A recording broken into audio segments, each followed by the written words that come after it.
우리들이 지금까지 소통을 하는데 소통수단으로 모바일폰을 많이 사용합니다. 모바일폰 사용하는데 이 모바일폰의 소통의 수단이 급속도로 지금 발전되고 있죠. 그래서 앞으로 어떻게 이 모바일폰이 더 소통의 수단이 발전될지는 우리가 참 상상을 못할 정도로 그렇게 발전되고 있습니다. 우리 나라를, 우리 고국을 이렇게 보면 제일 처음에 소통의 수단으로 삐삐란 게 나왔었죠. 삐삐란 게 나왔었는데 사용하신 분 계신가요? 아마 사용하지 않는 그분들은 아직 나이가 좀 어릴 겁니다. 90년대 중반쯤이었으니까요. 90년대 중반쯤에 이 삐삐라는 게 나와서 최초로 이제 밖에 있으면서도 서로 소통을 할 수 있는 그런 연락을 할 수 있었습니다. 그래서 너도 나도 모두가 삐삐라는 것을 옆에 딱 차고 항상 다녔습니다. 그런데 이제 삐삐가 한참 유행하다가 불과 한 2, 3년 있다가 그게 사라졌습니다. 왜 사라지냐면은 아주 벽돌만큼 큰 이 모바일폰, 핸드폰이 나왔습니다. 그래서 그걸 가지고 이제 다녔습니다. 그러다가 이제 그게 또 지나고 이제 아날로그 핸드폰이 나오고 또 디지털 핸드폰이 나오고 지금은 이제 스마트폰이 나왔죠. 스마트폰이 나와서 이제 지금은 참 기능이 굉장히 좋습니다. 기능도 다양하고 그 모델도 참 좋고 아주 좋습니다. 이렇게 계속적으로 발전해와 있죠. 그리고 그때 당시에 사용하면서 모두가 참 유익하게 잘 사용을 했었습니다. 이렇게 기능이 좋은 시대에 우리가 사는데 혹시 제가 이제 우리 이석곤 집사님에게 제가 집사님 이 삐삐 좀 사용하세요 하면서 제가 참 아끼는 물건인데 요즘 귀한 건데 구하기도 힘든 건데 이 삐삐를 들고 다니시면서 차고 다니면서 소통하십시오 하면 이석곤 집사님이 그걸 네 감사합니다. 혹시 이게 또 하나님의 계시가 이걸 통해서 오지 않을까? 이렇게 해서 차고 다니시겠어요? 안 차고 다니죠. 지금 사용할 수 없을 뿐만 아니라 사용할 수 있다고 해도 그건 사용하지 않습니다. 쓰레기통에 버리죠. 혹시 제가 말이죠. 이금비 성도님에게 제가 큰 벽돌만한 모바일폰을 드리면서 이금비 성도님 제가 차 아끼는 건데 좀 사용하고 다니세요. 그러면 참 어쩔 수 없이 받기는 받으실 거예요. 그 앞에서 매몰차게 말이죠. 목사님 이런 거 주냐고 하지는 못하시겠죠. 예, 받기는 받으시는데 이제 그걸 사용하시겠어요? 사용할 수 없을 뿐만 아니라 사용하지 않습니다. 역시 쓰레기통에 버릴 겁니다. 이 시대마다 지금은 너무 기능이 다양하고 좋기 때문에 그걸 줘도 유익함이 없어요. 그래서 그걸 버리게 되죠. 그런데 우리는 여기서 한 가지 생각할 것은 삐삐 시대의 그 시대에는 이 삐삐가 소통의 수단으로 가장 유익했다라는 거죠. 아주 유익하게 사용했죠. 그리고 비록 들고 다니기 참 힘들고 불편했지만 그 벽돌만한 모바일폰, 핸드폰은 그 시대에도 없었기 때문에 다른 게 그게 가장 유익한 소통의 수단이었습니다. 그리고 아날로그 시대는 아날로그 핸드폰이 유익했었고 디지털 때는 디지털. 지금은 우리가 유익하게 소통의 수단을 사용한 게 스마트폰입니다. 앞으로 이제 어떻게 어떻게 이제 모바일폰이 바꿔질지는 몰라요. 근데 바꿔졌으면 그때는 그 모바일폰이 유익하게 아주 잘 사용되는 것이죠. 이 바울의 생애를 쭉 보면 마침 이 모바일폰이 그 시대에 유익했던 것처럼 유익했을 때 사용했던 것처럼 그리고 유익함이 끝났을 때는 그걸 사용하지 않는 것처럼 바울의 생애 속에서 생애를 이렇게 쭉 보면 삶을 보면 유익했던 때가 유익하게 사용했던 자신에게 굉장히 유익했던 것들이 있었는가 하면 이제 그게 시대가 변해서 또 다른 것을 만남으로 인해서 이제 그 유익했던 게 해로 여기는 그런 시대를, 삶을 사도 바울에서 볼 수가 있습니다. 사도 바울의 셈을 보면은 사도 바울은 예수님을 만난 전과 후에 유익함이라는 그 가치관이 완전히 바뀌어집니다. 사도 바울은 예수님을 만나기 전에는 율법이라는 게 자신에게 가장 유익했다라고 생각했어요. 실질적으로 율법은 나쁜 게 아닙니다. 율법은 지극히 도덕적입니다. 그리고 율법은 굉장히 윤리적이에요. 그렇기 때문에 그건 굉장히 유익한 것이었어요. 우리가 자칫하면 복음을 받아들인 사람들이, 예수 그리스도의 복음을 받아들인 사람들이 율법을 이건 못했다라고 폐기 처분할 수가 있는데 그게 아닙니다. 율법은 하나님이 주신 것이었습니다. 율법은 하나님께서 이스라엘 백성들에게 시내 산에서 거룩한 의식을 통해서 하나님의 그 뜻을 다 전달했던 것이 율법입니다. 그래서 그 율법은 아주 유익할 수밖에 없어요. 지금도 우리 삶 속에 그리스도인으로 살기 위해서는 이 율법이 기준이 되는 거예요. 죄가 무엇인지, 하나님을 잘못 섬기는지 잘 섬기는지 이 기준을 제시하는 게 율법이라고요. 그래서 이 율법이 굉장히 유익해요. 유익한데 바울은 그 유익했던 그 율법을 위해서 온통 자신을, 생애를 다 바칩니다. 자기의 모든 걸 다 그 율법이 나에게 유익하다고 생각했기 때문에 다 바쳐요. 목숨까지도 걸고 바칩니다. 그러다가 그가 예수 그리스도를 만납니다. 예수 그리스도의 그 복음을 만난 후에 그가 깨달은 게 있습니다. 그리고 그 삶이 변화됩니다. 어떤 변화가 일어나냐면, 내가 그렇게 유익하게 생각했던 그 율법을 해로 여겨야 되겠구나, 이렇게 생각합니다. 여기서 우리는 중요한 게, 이 바울이 해로 여긴다고 생각했지 그 율법을 버린다라고 말씀하지 않았다는 거예요. 예수 그리스도의 복음을 받았으니까 율법을 이제 버려야 되겠다, 이게 아니에요. 그것은 율법 폐기론자들입니다. 그것도 하나의 이단의 줄기에 속합니다. 그래서 이 사도 바울은 이 율법보다도 더 유익한 걸 찾았던 거죠. 더 유익하고, 나에게 이것은, 이 예수 그리스도의 이 복음은 율법과 비교할 수가 없다라고 생각했어요. 그래서 이 사도 바울은 그 율법을 해로 여기는데, 어떨 때 해로 여기냐면 예수 그리스도를 위하여 해로 여긴다는 거예요. 나의 삶 속에서 해로 여기는 거 아니에요. 나의 삶 속에서 예수 그리스도를 드러내는 일이 있을 때 이 비교를 하는 거예요. 두 개를 비교해서 율법으로 갈 것인가, 예수 그리스도로 갈 것인가, 이 두 개의 기로에 섰을 때 율법을 해로 여긴다는 거예요. 율법을 버린 게 아닙니다. 말씀을 잘 보셔야 돼요. 근데 많은 분들이 바울이 다 버렸다라고 얘기해요. 여기 보면 오늘 배설물도 여겼다 그래요. 여겼다고. 배설물 같은 율법도 여겼다고 했지 버렸다고 하잖아요. 그리고 여기 잃어버렸다는 것은 어떤 뜻이냐면 버렸다는 게 아니에요. 잃어버렸다는 것은 그 순간에 예수 그리스도로 선택하지 그것을 선택하지 않고 잃어버린다는 거예요. 그런 의미예요. 그래서 오늘 우리가 이 말씀을 보면서 율법을 해로 여겼어요. 이 율법 말씀을 보면 바울은 예수를 만난 이후에, 예수 그리스도의 그 복음을 만난 이후에 그 좋은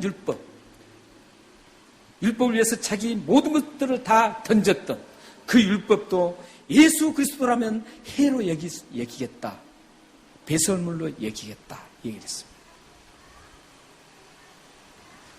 우리는 여기서 그 유익하다, 오늘 말씀을 한번 보십시오. 보시면은 9절 말씀에 보면은 7절 말씀에 보면 그러나 무엇이든지 내게 유익하던 것을 내가 그리스도를 위하여 해로 여길 뿐더러 이렇게 얘기하죠. 여기서 유익하다는 것은 뭐냐면은 율법을 말하는 겁니다. 왜 그러냐면 이 율법이라는 것을 왜 율법이라고 얘기할 수 있냐? 그것은 지난주에 우리가 그 말씀을 나눴었죠. 제가 말씀을 나눌 때 지난주에 바로 위에 있는 5절, 6절 말씀을 제가 말씀을 나눴습니다. 바울이 신뢰할 수 있었던 것, 자랑할 수 있었던 것, 그 종목이 7가지가 나왔죠. 5절, 6절에서. 7가지가 나와요. 7가지가 나오는데 그 7가지 요소를 자세히 들여다보면 무슨 조건이냐면 율법을 충족시키는 조건입니다. 이게. 예를 들어서 8일 만에 할례를 받는다. 이것도 율법을 충족시키는 조건이에요. 이스라엘 족속이요. 이 이스라엘 족속만이 율법으로 가는 겁니다. 베냐민 지파도 그렇고 히브리인 중에 히브리인이다. 그리고 율법으로는 여기서 이제 더 적나라하게 드러내죠. 율법으로는 바리새인이요 이렇게 얘기하죠. 열심으로는 교회를 핍박하고 왜 핍박했습니까? 열심히 율법이 자기에게 유익했기 때문에. 그리고 율법의 의로는 흠이 없다. 다 율법을 말하는 겁니다. 여기에 가장 핵심은 지금 율법 중심이라는 거예요. 그래서 바울이 지금 유익하게 생각했던 것은 뭐냐면 재산도 아니었어요. 돈을 유익하다고 생각한 게 아니에요. 여기서 유익하다고 생각한 것은 뭐냐면 자신에게 유익했다는 것은 율법이에요. 율법. 율법이 자신에게 유익했다라는 겁니다. 그래서 그 유익한 걸 얼마든지 자랑할 수 있었고 신뢰할 수 있었다는 거예요. 이게 지금 바울의 오늘 빌립보서 3장 7절에서 지금 9절 말씀입니다. 그래서 바울은 지금 이 7가지가 자신에게 자랑거리였고 유익함을 준 아주 좋은 것이었습니다. 사실 원래 사도 바울이 자랑하고 신뢰할 수 있었던 것은 9가지입니다. 성경에 보면 9가지예요.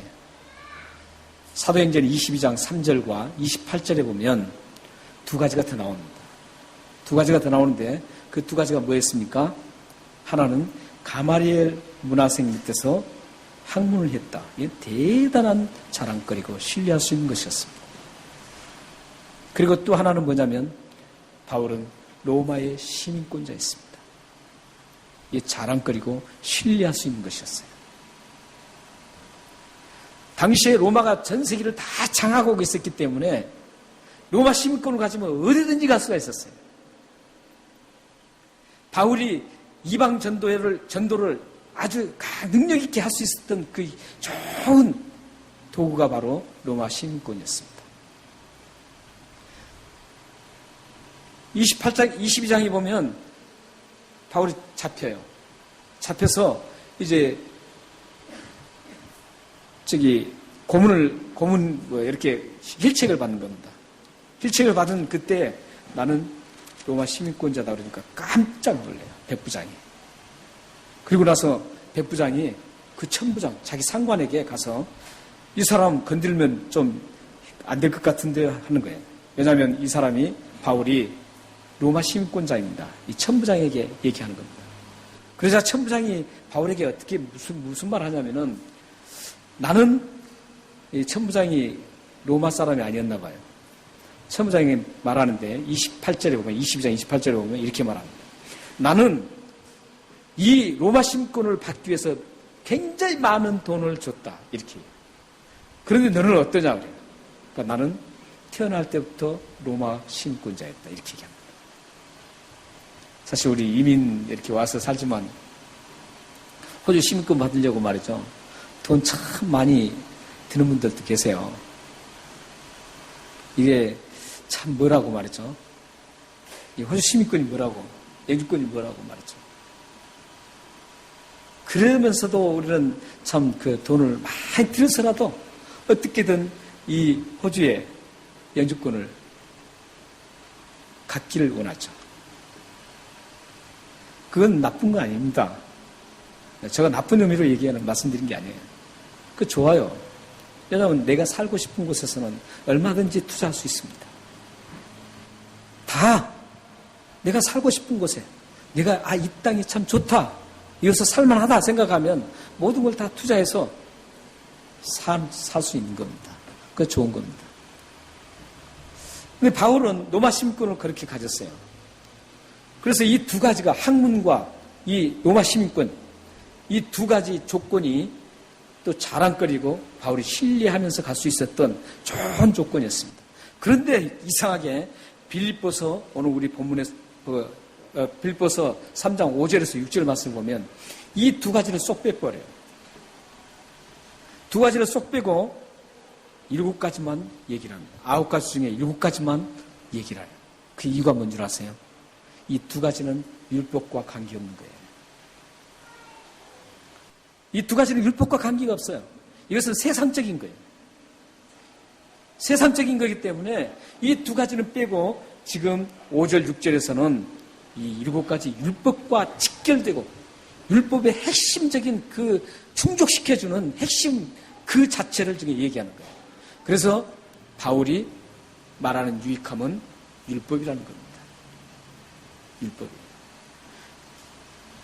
그래서 지금 이 바울은 이 유익한 것이기 때문에, 유익한 게 자기 자신에게 가장 유익한 게 율법이었기 때문에 그 율법을 위해서 얼마든지 시간을 투자할 수 있고 자기가 희생할 수 있고 모든 걸 다 드려도 아깝지 않다고 생각했습니다. 그래서 그는 이 율법을 위해서 교회를 핍박한 것입니다. 율법이 가장 유익하다고 생각했기 때문에 유익하지 않는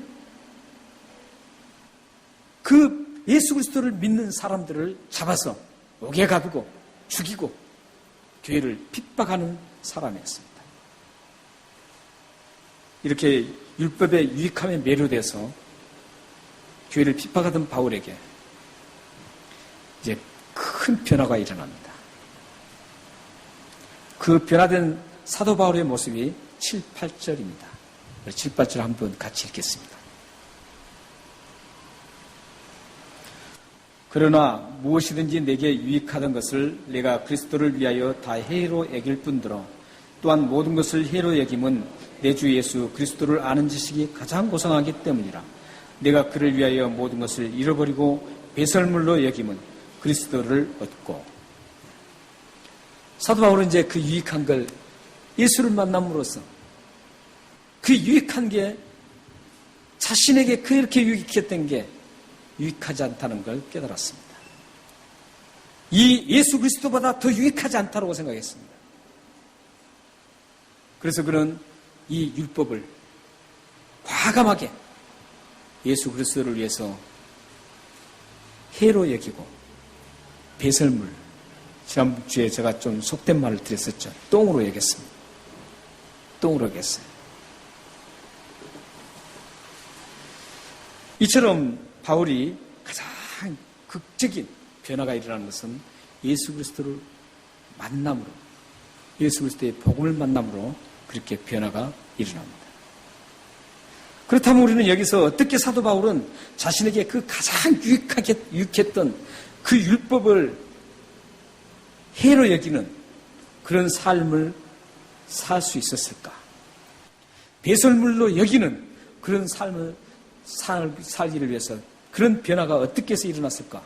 그 변화가 왜 일어났는지를, 그 이유가 8절, 9절에서 두 가지로 말씀하고 있습니다. 8절, 9절도 한번 같이 읽겠습니다. 또한 모든 것을 해로 여김은 내 주 예수 그리스도를 아는 지식이 가장 고상하기 때문이라. 내가 그를 위하여 모든 것을 잃어버리고 배설물로 여김은 그리스도를 얻고 그 안에서 발견되려 함이니 내가 가진 은은 율법에서 난 것이 아니요 오직 그리스도를 믿음으로 말미암는 것이니 곧 믿음으로 하나님께로서 난 의라. 첫 번째, 이 사도 바울이 율법을 그렇게 자기에게 유익하다고 생각했던 율법을 해로 여기고 예수 그리스도를 선택했었던 그 이유는 예수 그리스도를 아는 지식이 가장 고상하기 때문이었다는 거죠. 고상함이라는 단어가 그렇게 싹 그냥 다가오진 않아요. 율법과 비교했을 때 그냥 어떤 그 율법과 차이를 크게 나타내지 않는 단어 같은데 실질적으로 이 단어의 의미는 굉장한 단어입니다. 이 단어는 세상에서 그 어떤 것도 예수 그리스도와 비교할 수 없다라는 그런 의미예요. 그러니까 사도 바울이 가장 고상하게 지금까지 여기고 살아왔던, 유익하게 여기고 살아왔던 그 율법도 이 예수 그리스도의 그 복음, 예수 그리스도의 그 자체와 비교할 수가 없다라는 거예요. 비교할 수 없을 만큼 값지고 가치 있고 소중하다는 겁니다. 여러분 삶 속에는 어떤 게 가장 가치 있게 느껴지나요? 여러분의 삶을 생각할 때 어떤 게 가장 가치 있고 소중하게 느껴집니까? 우리는 이 부분에 대해서 질문하고 살아야 됩니다. 왜 예수를 믿는 우리들은 이 질문 앞에 항상 잊지 말고 날마다 우리가 이 질문을 던지면서 나는 지금 어디를 가고 있는가? 어떤 것을 더 가치 있게 여기고 살아가는가? 이걸 우리는 꼭 점검하면서 가야 합니다. 그래야만 우리가 참다운 그리스도인으로 살아갈 수가 있습니다. 여러분들이 정말 나 예수 그리스도인답게 하나님이 기쁨이 되는 그런 삶을 살고 싶다. 마음만 가지고는 안 되잖아요. 그렇게 살고 싶을 때 맨 먼저 여러분들이 접근할 수 있는 방법 중에 하나가, 좋은 접근 방법이 내가 지금 현재 무엇을 더 추구하고 가고 있는가? 예수 그리스도인가? 아니면 내가 돈을 더 추구하고 가 있는가? 나의 어떤 외모를 더 추구하고 가고 있는가? 이런 부분을 점검하시면 됩니다. 그 점검이 끝나야만 여러분들이 변화가 일어날 수가 있습니다.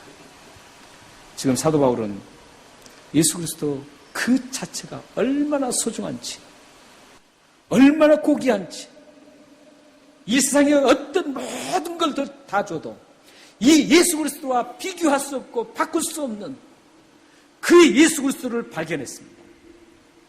그 예수 그리스도를 알았기 때문에 자기가 그렇게 유익하게 생각했던, 가장 아끼었던, 자기 목숨까지 던지면서 그것을 위해서 갔던 그 율법까지도 그런 예수 그리스도를 위해서 똥으로 여길 수가 있었습니다.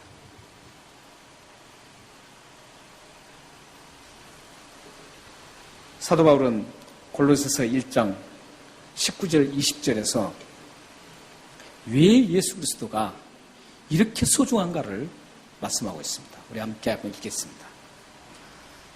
아버지께서는 모든 충만으로 예수 안에 거하게 하시고 그의 십자가의 피로 화평을 이루사 만물 곧 땅에 있는 것들이나 하늘에 있는 것들이 그로 말미암아 자기와 화목하게 되기를 기뻐하십니다. 사도 바울은 예수 그리스도를 만나고 예수 그리스도가 가장 존귀한 것들을 성경에 많이 기록하는데 제가 두 가지만 지금 말씀드리려고 하고 있습니다. 지금 골로새서 1장 19절 20절에서는 안에 모든 충만한 것들을 다 거기에 담게 하셨다라는 거예요. 그러니까 예수 안에는 모든 것들이 다 선하고 좋은 것들이 예수님 안에는 다 담겨 있습니다. 충만하게 담겨 있어요. 이 사실을 여러분들은 보실 줄 알아야 돼요. 그래야만 다른 이 똥 같은 것을 추구하지 않아요. 그래서 여기 보면 그 충만이 어떻게 나타나냐면 십자가의 피로 화평을 이루었다는 거죠. 땅에 있는 모든 것들, 하늘에 있는 모든 것들, 땅에 있는 사람들과 관계, 심지어는 동물과의 관계, 이 모든 우주 만물과 관계가 회복되는 겁니다. 그리고 하늘에 있는 모든 것들, 하늘의 하나님과의 관계, 하늘의 별과 달과 이런 모든 관계가 회복되는, 화평을 이루는 겁니다. 예수 그리스도의 피로 이 일이 예수 그리스도 안에서 그 일이 일어났던 겁니다. 하나님과 화평을 이루게 만드는 그런 충만이 이루어졌고 이 땅의 모든 것들이 화평하게 이루어지는 화평을 만드는 예수 그리스도의 피로 인해서 예수 그리스도 안에 이 화평이 담겼다라는 거예요. 그러므로 예수 그리스도 안에 있는 그 엄청난 것들, 이걸 발견한 사도 바울은 그 유익하다고 생각했던 것 다 해로 여길 수가 있었고 배설물로 여길 수가 있었습니다. 골로새 2장 3절은 한번 보십시오. 또 한번 읽죠. 그 안에는 지혜와 지식의 모든 보화가 감춰져 있느니라. 지혜와 지식의 모든 보화가 예수님 안에 담겨 있습니다. 여러분들이 만약 지혜가 부족해도 지식이 부족해도 예수 안에는 다 담겨 있습니다. 하나님을 아는 지식, 이 세상 만물이 어떻게 만들어졌고 어떻게 운행되고 있으며 이런 모든 지식들이 예수님 안에 담겨 있습니다. 예수님을 믿을 때 그걸 믿게 되기 때문에 그렇습니다.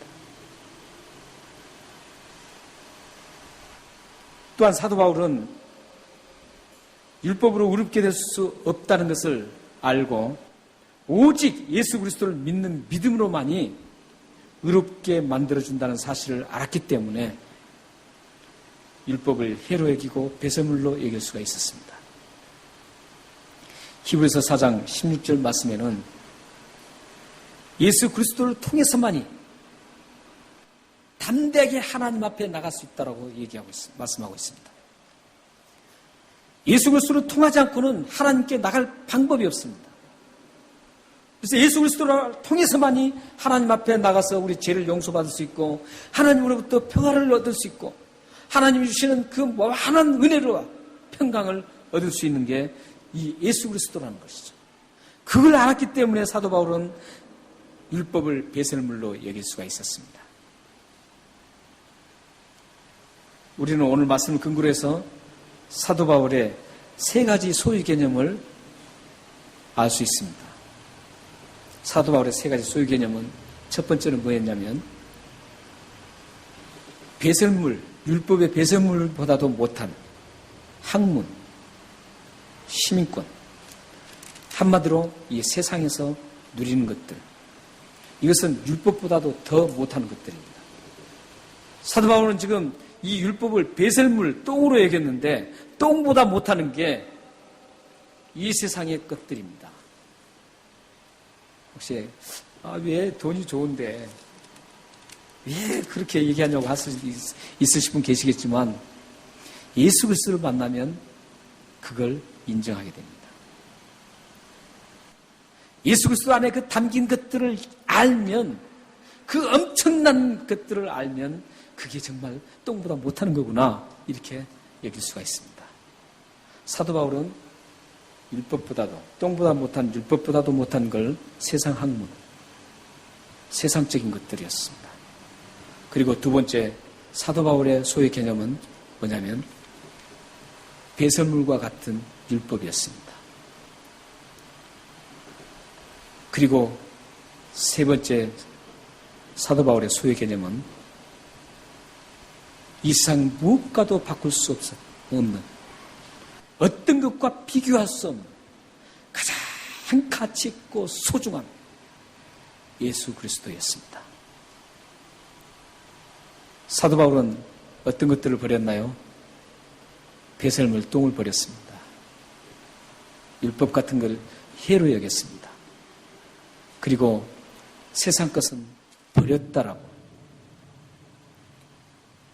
다른 성경을 보면 율법을, 이 세상적인 것은 버렸다라고 얘기를 하고 있습니다. 그래서 이 사도 바울은 소유 개념에서 이 세상의 것들, 이것은 버립니다. 버리고 율법은 해로 여기고, 예수 그리스도를 위해서 해로 여기고, 그가 소유한 것은 유일하게 하나입니다. 예수 그리스도, 우리 주님입니다. 사랑하는 여러분, 여러분은 이 세 가지 소유 개념에 여러분들 어떤 게 가장 매력적이나요? 어떤 게 가장 소유하고 싶으세요? 우리는 당장 앞에 있는 게 물질이잖아요. 그리고 뭔가 이 세상에서 내가 좀 누릴 수 있는 것들이잖아요. 그것만 바라보지 마세요. 그보다 더 엄청난 게 담겨 있는 그 예수 그리스도, 그 복음, 그걸 여러분들이 소유하기 위해서 원본을 지시길 바랍니다. 여러분들은 비교할 수 없는 예수 그리스도를 소유하고 있는 행복자들입니다. 믿음으로 해서 이미 여러분들은 행복자로 소유하고 있습니다. 예수 그리스도를 소유하고 있는 행복자들이에요. 그런데 이제 우리의 삶 속에 예수 그리스도가 발견돼야 됩니다. 담고 있는 게 아니라 이제 예수 그리스도가 나의 삶을 통해서 발견돼야 돼요. 발견돼야 되는데 어떻게 하면 발견되는가 이거죠. 어떻게 하면 발견되냐면 소유 개념에서 차이가 납니다. 세상 것을 여러분들이 버릴 수 있어야만 여러분의 삶 속에서 예수 그리스도가 발견됩니다. 여러분들 세상 것을 가지면 가질수록 예수 그리스도는 점점 더 희미해집니다. 여러분들이 세상 것을 다 버리면 버릴수록 예수 그리스도가 뚜렷하게 여러분들 삶 속에서 발견되어서 세상 사람들이 예수 그리스도를 여러분을 통해서 알게 되고 믿게 되는 겁니다. 사랑하는 여러분, 사도 바울은 이 나그네 삶을 살아가면서 소유해야 될 것과 버려야 될 것과 해로 여길 것을 구분하고 살았습니다. 여러분의 삶도 이런 구분을 잘 하시는 축복의 삶이 되기를 주님의 이름으로 축원합니다. 기도하겠습니다.